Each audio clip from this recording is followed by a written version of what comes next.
E se Deus não fizer nada? Como é que fica você?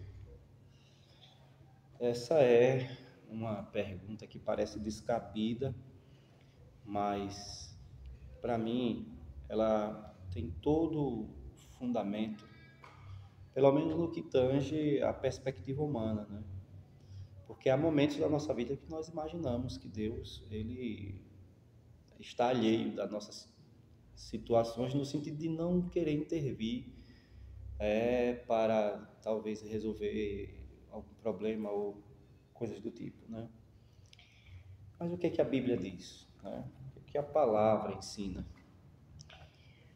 Bem, é muito complexo isolarmos textos bíblicos para falar de um assunto tão pertinente a essa geração, né? Por que pertinente a essa geração? Porque parece que Deus não está intervindo milagrosamente nesta dispensação, né? Os milagres que vemos hoje parece algo manipulado, né? Geralmente quando aparece algum operador de milagre, né? Logo vincula as questões de cura, de libertação, de milagre, estão vinculadas à questão financeira, né? Você vê, apareceu Leonardo Salles como o cara que revela nomes, CPF, né? Aquela coisa toda. Logo o cara cresceu, ficou famoso, rico, e namora com funkeira, e aparece descamisado nas redes sociais. E, enfim, tem todo um biotipo de alguém não cristão, né? Porque o cristão, querendo ou não, ele tem um biotipo que, de alguma forma, demonstra a sua fé, né? O seu caráter cristão, por meio das suas vestes, dos lugares em que anda, da forma de falar, de se posicionar. Não que isso traga salvação, mas isso é um reflexo ah, da sua vida com Deus, né? Uma pessoa que teme a Deus não vai andar de qualquer forma, de qualquer maneira, né? Também a gente não pode partir para o exagero, achando que roupa salva, etc. Mas a Bíblia fala sobre pudor, a Bíblia fala sobre modéstia, a Bíblia fala sobre moderação e sobre essas coisas. Então, você vê que um cara desse, ele está atrelado a muitas polêmicas relacionadas a isso, né? Namoro, etc, etc, né? Fora do casamento, claro, né? Tô falando. E Valdomiro Santiago, por exemplo, tem uma legião de seguidores, assim como que eu acabei de falar agora, né? Leonardo Salles, R.R. Soares, Edir Macedo, tem legiões de seguidores. E assim, nesses lugares alegam-se que Deus está ali curando, libertando e tal. Bem, eu acredito que é possível, porque é o nome de Jesus que faz toda a diferença, né? É a palavra que está sendo pregada, às vezes não da maneira correta, plenamente, mas em partes eles têm pregado verdades a respeito do reino de Deus, né? Da cura, da libertação, etc. Mas o que eu quero dizer é que são coisas tão obscuras, que parte de pessoas tão obscuras, que de um comportamento tão obscuro, que acaba deixando-nos, na verdade, duvidosos, né? As coisas não são, os milagres que acontecem hoje em nossa volta não são tão claros, né? Mas a pergunta que não quer calar é: e se Deus não fizer nada? Como é que fica, né? Para responder essa pergunta, eu não vou aqui mostrar capítulos e versículos, porque senão o vídeo vai ficar longo e não temos condições de respondê-la. Nenhum homem tem assim em 20, 30 minutos. Mas a primeira coisa que a palavra de Deus nos assegura é que Deus está o tempo todo no comando de tudo, né? Do mundo, Ele providencia o pão, como disse lá em Mateus capítulo 6, a partir do versículo 25, né, que ele cuida das aves do céu, ele cuida do lírio do campo, e ele promete cuidar daqueles que invocam o seu nome, né? Então ele está sempre cuidando de nós. Então, mas como o ser humano quer sempre algo mais, né? Principalmente quando está diante de uma catástrofe ou uma notícia ruim, então a gente fica esperando, né, um milagre. Mas eu quero aqui, junto com vocês, meditar em Abacuque 3:17, até o verso 19. Diz assim: ainda que a figueira não floresça, que não haja fruto na vide, que as ovelhas sejam arrebatadas do currais, que não haja mais gado, todavia me alegro no Senhor e exulto no Deus da minha salvação. A gente vê que a Bíblia diz, né, que na época de Abacuque nada estava acontecendo, né? Mas ele diz que ainda assim exaltava a Deus. No livro de Jó, Jó também disse algo muito interessante, né? Não tendo Jó consciência de que Satanás estava operando ali, né? Jó atribuía todo o sofrimento a Deus, mas contudo ele disse: ainda que ele me mate, nele eu esperarei. E aí nós temos N versículos, passagens bíblicas e exemplos de homens de fé que estavam prontos a amarem a Deus, adorarem a Deus, mesmo diante da perda, mesmo diante de uma possível não ação de Deus. Mesmo assim eles continuariam adorando. Será que nós estamos prontos para isso? Será que realmente nosso coração ele tem essa fé? Será que chegamos a um nível de fé como essa de Deus não fazer nada do que nós queremos que Ele faça? Porque a gente sabe que Ele está sempre interagindo e agindo em nosso favor, né? Glórias ao nome dEle. Mas será que realmente nós estamos prontos para adorá-lo quando nós invocarmos e de repente Ele nos falar um não? Enfim. Igreja hoje que faz sucesso é aquela igreja que todo dia Deus tem que falar, Deus tem que usar vasos, revelar, tem fogo, tem reteté, né? Mas hoje uma igreja que você chega e tem uma palavra de salvação, uma palavra de cura interior, uma palavra de libertação dos falsos conceitos, uma palavra de doutrina, tem sérias dificuldades para manter os seus membros, né? O legal disso tudo é que, lendo os evangelhos, percebemos o quanto Jesus operou, né? Jesus fez milagres e não há respaldo para a gente acreditar que Ele não fará. Pelo contrário, existe um bojo de escrituras sagradas que declaram, que revelam, aleluia, que Ele é o Deus do milagre, que Ele faz milagres e que Ele fará um milagre na sua vida. Andei como Xandaramanagai. E eu venho aqui deixar uma palavra de esperança para você. Como pastor há muitos anos, eu vejo pessoas tão boas que às vezes contraem uma enfermidade e toda a igreja ora e de repente Deus não quis curar por alguma razão que só a eternidade pode revelar. Às vezes Deus, de maneira trágica, permite que alguém do nosso meio, da nossa fé, né, parta desse mundo aos nossos olhos de uma maneira precoce. E isso acaba esmurecendo a nossa fé. Ou quando somos atingidos na nossa saúde de uma maneira tão ferraz, tão forte, né? E a gente acaba esmorecendo.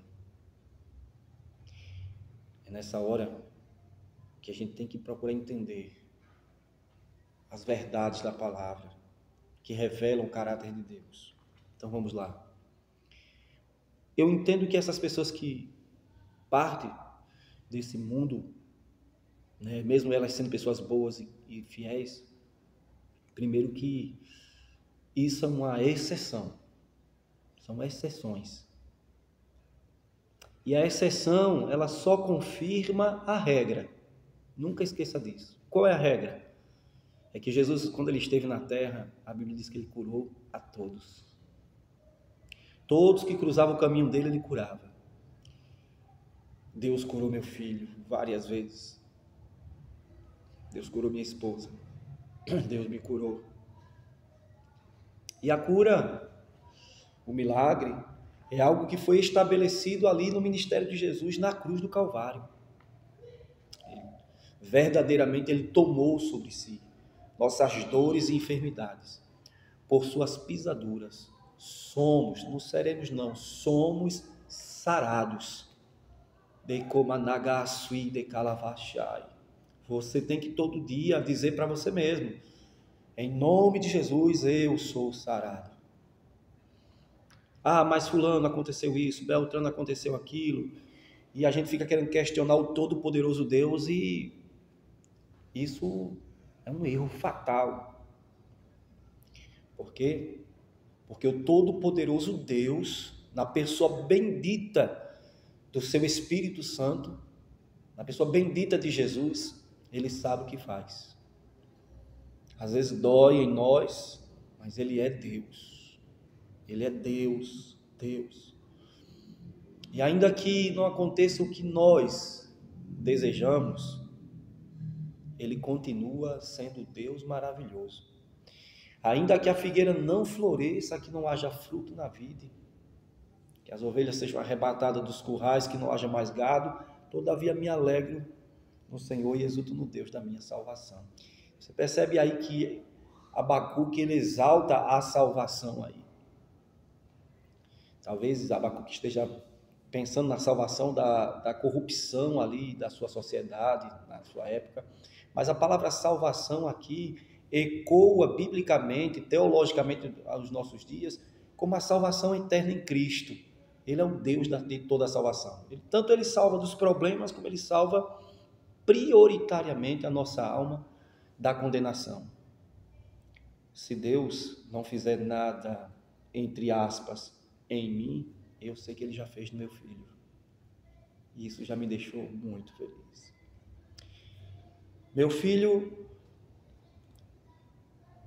ele nasceu com uma atrofia no coração, o coraçãozinho dele era atrofiado, inchado, com um furo no coração, que não pulsava corretamente, e um dia a mãe dando mama, ele parava assim, e a mãe percebeu, porque mãe tem aquele instinto, né, divino de ser mãe.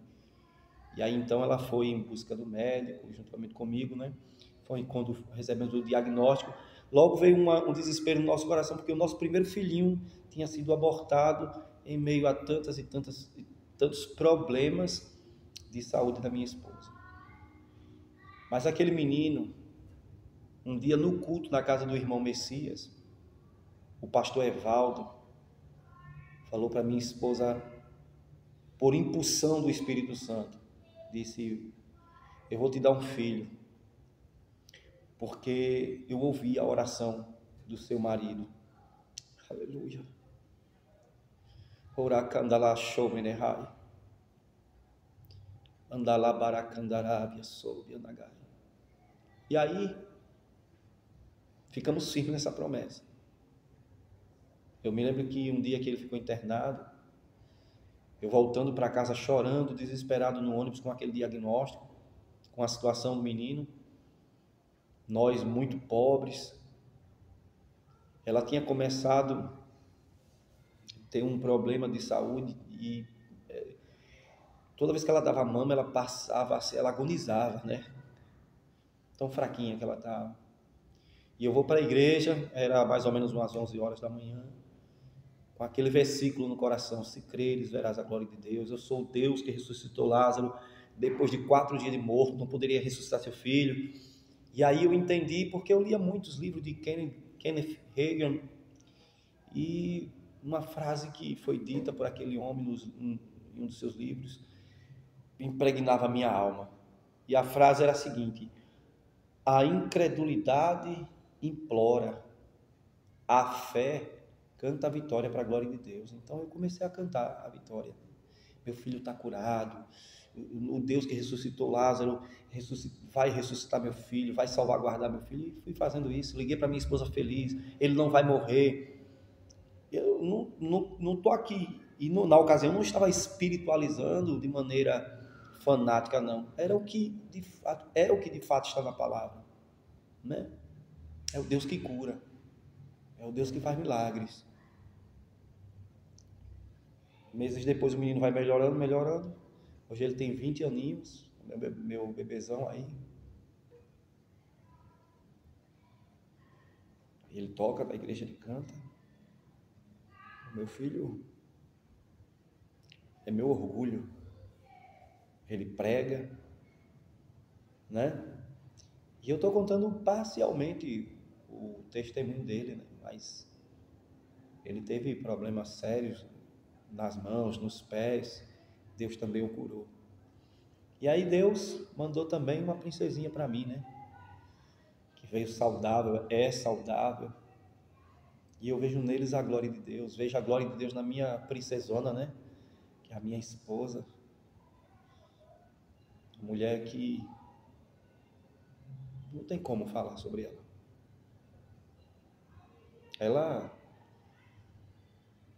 Ela é aquela pessoa que sofre e não derrama uma lágrima sequer. Vê sempre uma luz no fim do túnel e crê em Deus de uma maneira sobre-humana. E se não fosse ela, eu não seria nada. A Deus a honra, a glória e o louvor, mas é por minha esposa que Deus age em minha vida. E de repente, se eles pararem aqui para ver esse vídeo, eu quero dizer aos 3: vocês são a razão da minha vida. Caio, Ágata e Carla. Os 3 com a letrinha C aí, né?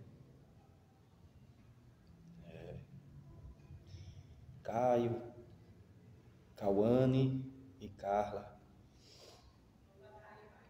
Papai ama vocês. E esse Deus, ele é maravilhoso, ele faz milagre, irmãos. Ele faz. Se ele não fizer em mim, se ele não fizer em você, mas fazendo por alguém que a gente ama, irmão, já é muito motivo de felicidade. Estou aqui na igreja fazendo esse vídeo, tentando, quem sabe um dia essa mensagem chegue ao coração de alguém e que esse alguém entenda que, primeiro, a regra é: ele curou e curará a todos. A regra é que ele morreu pelos nossos pecados e que a morte dele, a morte vicária dele, trouxe perdão e cura. Bendize, ó minha alma, o Senhor, e tudo que há em mim, bendiga o seu santo nome. Bendize, ó minha alma, o Senhor, e não te esqueças de nenhum só dos seus benefícios. Ele quem perdoa todas as suas iniquidades e sara todas as suas enfermidades. Quem é perdoado é curado. Deus abençoe. Fica na doce paz de Jesus. E se você, de repente, amou esse vídeo, foi tocado por esse vídeo simples, né? Comungue ele com alguém, participe, compartilhe com alguém. Talvez esse alguém esteja precisando nesse momento, tá bom? Deus abençoe.